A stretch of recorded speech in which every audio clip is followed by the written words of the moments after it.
We make things. We use our hands, minds, and machines to build, to fix, to improve.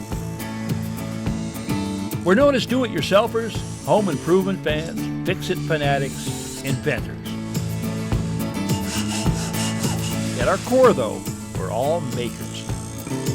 So let's jump in and make something.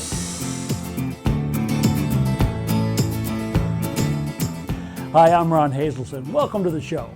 You know, if your experience is like mine, a home is, well, never really finished. There's always something to do that will make it just a little nicer. Now today, I'm going to visit a couple that wants to add a curved archway between their kitchen and dining room. A little detail that, well, for them anyway, will make a world of difference. Then I'm going to drop in on a do-it-yourselfer who wants to breathe new life into a favorite antique chest of drawers. If there's a theme to today's show, well, I guess it's transformation.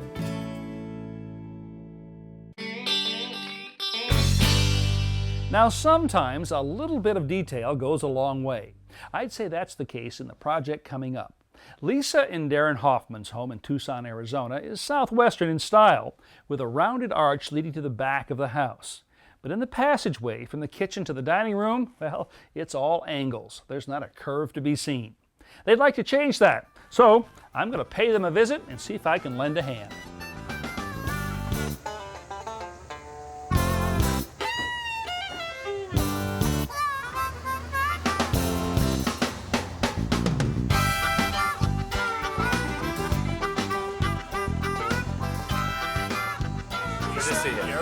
Come on in. Great spot you got here at the base of the mountains. It's beautiful, thank you. So what we were hoping to do was to add the kind of character that this arch provides over around in the kitchen, and also to provide a little more distinction between the living room and the kitchen. So just Okay, so you like the curve here. Well, there's I a lot do. of curves in this house. I can see why you'd probably want to carry that out. So there's another place you'd like to put this? Yes. Yes. And that's where? Right over here. Oh, okay. Oh, I see what you mean, Lisa, now about you wanting to separate these two rooms. So something that would go right up here. Constructing this archway is simpler than you might think. First, we'll install 4 vertical wall supports. On top of them, we'll place 2 upper supports. Then, to the face of the frames, we'll attach plywood panels cut to form the arch. Lisa, if you'll take this short level. Since the structure we're building will not go all the way to the ceiling, we decide to align the top of it with this ledge. Using levels, we extend a line onto the adjacent wall, then transfer the line to the opposite wall. Down just a little. Now this is a template that we made by tracing the arch in the other room. I want to put this up here, let you take a look at it, and see if you like the curve and the proportions here. There. How does that look to you? Looks Great. great. Yeah, you happy with this? Very good. Once we're satisfied with the curve of the arch, we construct a mock-up to help us determine how deep it should be. I think that it being wider does add more character than a smaller one. And then the second issue was providing some distinction between the two rooms. However, I don't want it to feel as if they're completely different and you know, now you're going to the real part of the house. Do you feel like it does that? No. I don't feel like it does that. How much more complicated is it to build it wider? Gonna have to stay here at least a week. That means I've fresh got a cookies couple every day. Okay, that we can do. No, I don't, it's not that much more complicated. It really isn't. With the dimensions finalized, we move into the garage to do some cutting. Using our cardboard template, Lisa traces the curve onto a sheet of 3/4-inch plywood, then cuts out the curve with a jigsaw.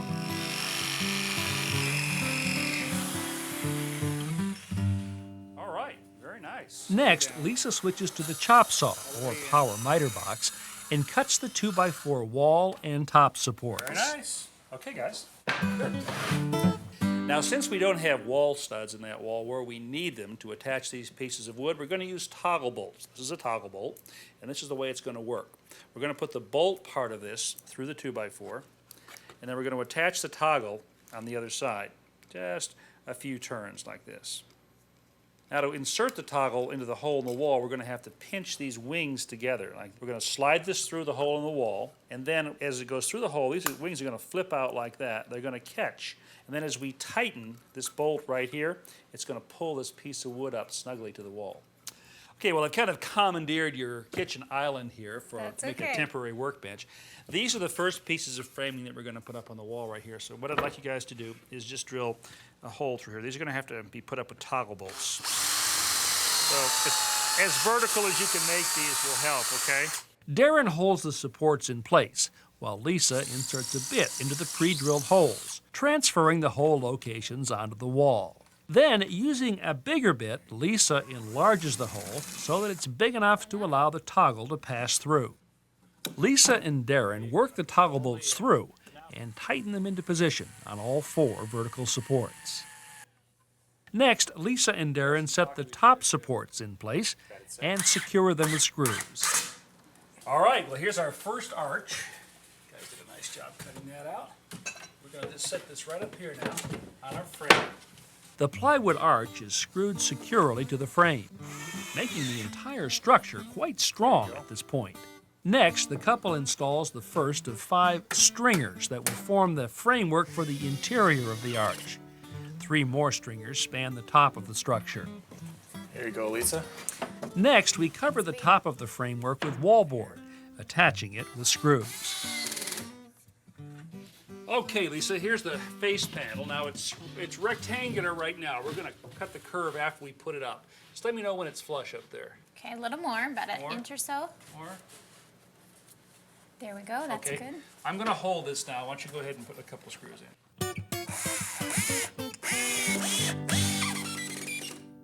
Okay, Darren, now it's time to cut that arc that we already have on the plywood onto the wallboard here. Now, we could use a wallboard saw to do that, just sort of file along the edge, but I'm going to try something that's a little faster. This is a spiral cutting saw. Okay. It's got what's called a pilot, a self-piloting bit. That's going to run right along the edge of that plywood.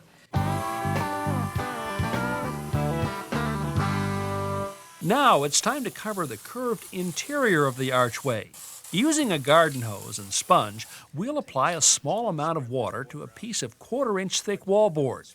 Then wrap it in plastic for about 10 minutes to let the moisture soak through so that it will become pliable. All right, here's our 1/4-inch wallboard. It's been wet, so we're going to lay it up. Bring your inch all over here. There you go, and it will bend. Okay, so just push it up very gently. Hold it kind of in place there. Okay. Okay, you guys got it? Got it. Okay. See how nicely that sort of conformed to our arch Where? up there? I'm going to put some screws in here. This is our second piece. A second layer brings our thickness up to 1/2 inch, the same as the walls. Now this is corner bead, Darren. It protects the corners because they're very fragile, as you can see right here. Yeah. And also in your house, you've got this rounded corner Yes. right here, which is what this shape will give us.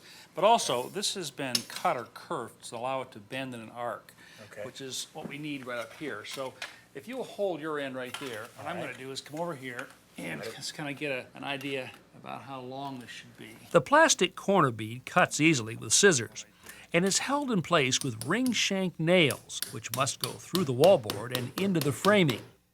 Next, we apply joint compound to cover the nailing flange and blend the corner bead into the surrounding surface. Wherever the archway meets the wall, we apply joint compound and joint tape. Just like that. And kind of press that paper tape into the joint compound.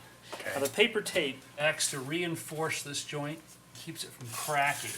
After the joint compound dries and is sanded, the archway is primed, painted, and complete. Well, guys, I really think you made the right decision about making this wider. It definitely separates the living room in here from the kitchen out here.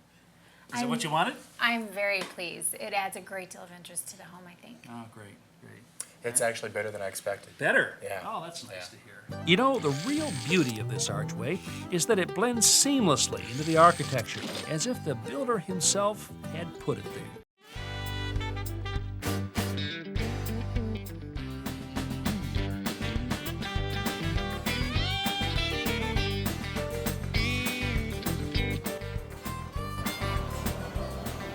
Now that rounded arch project is a good example of how adding something new to a house can make it a lot more enjoyable.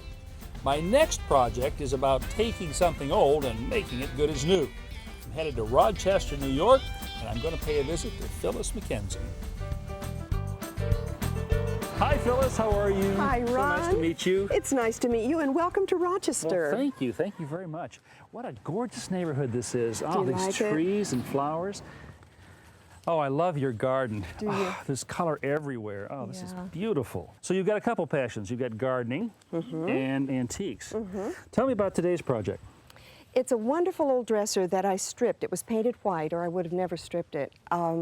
Stripped it about 10 years ago and I just then put it aside because I'm not real good at refinishing and I was afraid of it. I was afraid I'd ruin it completely. And then I heard about you and I thought, golly, maybe this guy can really help me make it look like it should. So we have an opportunity today to finish a project that you started a decade ago. That's right. I love it. Let's do it. Take a look. Well, we're ready for you, Ron. We I have can the see. drop cloth down. Here's the piece that needs attention. Okay.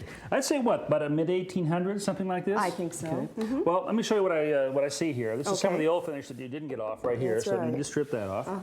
Over here we got some watermarks. You want to get rid of those. Yeah. And what is this? Some oil, I believe. Oil, okay. So let's try to clean this up, get rid of all of that, and then I want to talk to you about putting some stain on here, and then ultimately a finish. Okay. Okay. Sounds good to me.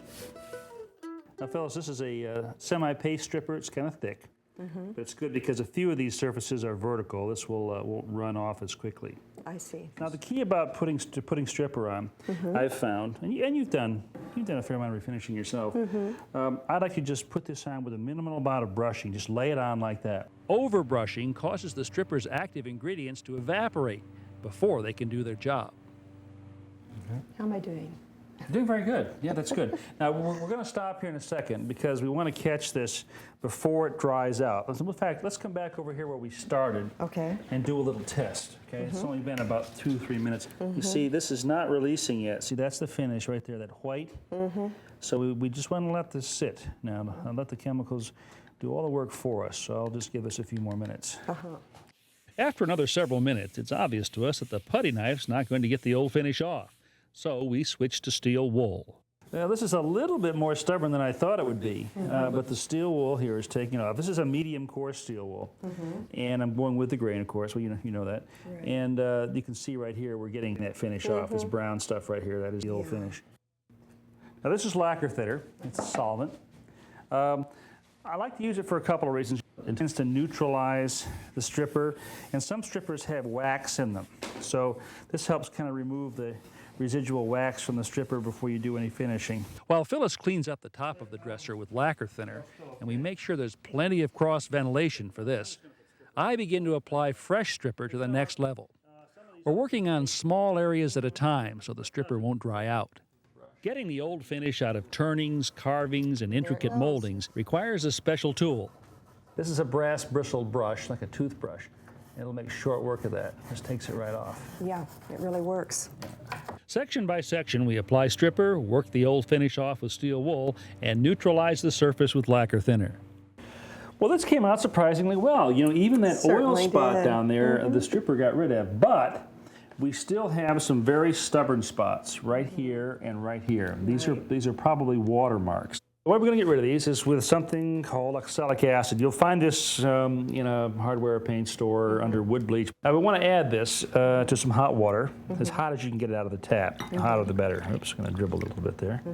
And we'll just put in a couple of tablespoons, and that should be good.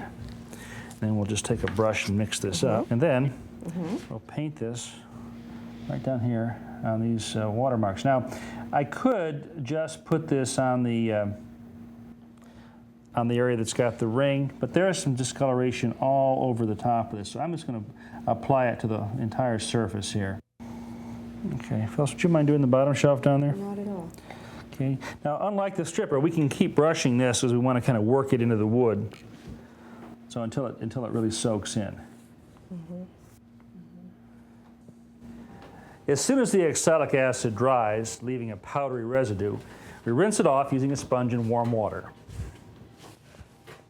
Now this mark down here came out quite well with the Yeah, oxalic it really acid. did. Yeah, it really did. Really But this did. one up here is still there. So I'm going to try a little bit of, this is just household bleach in diluted water. I've got about 1 part bleach to 5 parts water. Remember, there are no hard rules to furniture stripping. If something's not working, well then experiment. Now the bleach removed just about everything. There were some very faint marks left, so we're sanding these out now with some 100 paper, and then I'll move up to a 150 grit for a final sanding before we stain.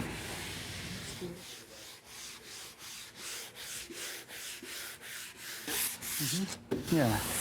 Okay, fellas, why don't you finish this up? I've got something to take care of. Oh, all right. I'll be right back. Sure will.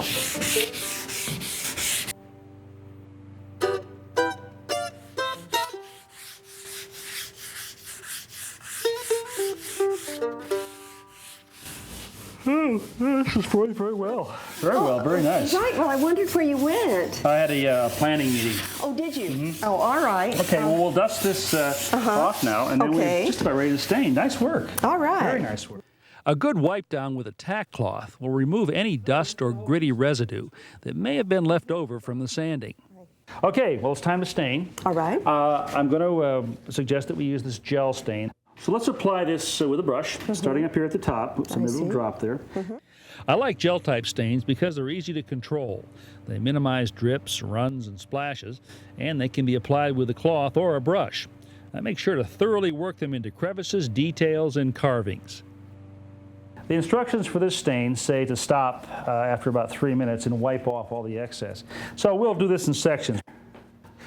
Let us wipe, okay? Just a cloth. So you just want to wipe this pretty much with the grain, long strokes like this. All the way down. All stains should be wiped off after they've had a chance to penetrate the wood. The more pressure you apply and the longer you wipe, the more stain is removed. Here too, experiment to find out what works best. Just some stripper, stain, and elbow grease has transformed this once ordinary piece into something very special. The stain has to dry for 24 hours, then it'll need some kind of a top coat. Yes. What do you have in mind? I think tongue oil. Okay, 2 or 3 coats? Yes, Oh, absolutely. it'll look gorgeous. And then after a decade, A decade. finished, huh? Oh, yes.